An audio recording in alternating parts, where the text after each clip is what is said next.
низ цела држава отпадот не само што е лошо управуван, туку стана и алатка за префрлање на вина. А што ако целосно го смениме наративот?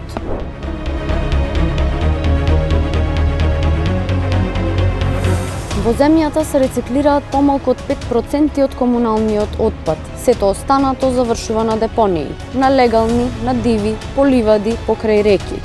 Ова не е само прашање на хигиена, туку јавно здравје, урбан развој и економски загуби. За споредба, Словенија, некогаш во речиси иста позиција, го претвори отпадот во ресурс. Денес таму се рециклира повеќе од 60% од отпадот од домаќинствата, а во одредени општини и до 80%. Клучот не е само технологијата, клучот се свеста и системот.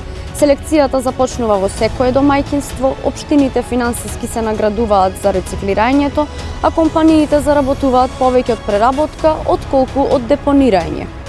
Во меѓувреме, пилот проекти, менторства и програми поддржани од Европската унија кај нас, како оние во аеродром и центар, покажаа дека кога отпадот се селектира, трошоците за собирање се намалуваат, а материјалот добива пазарна вредност.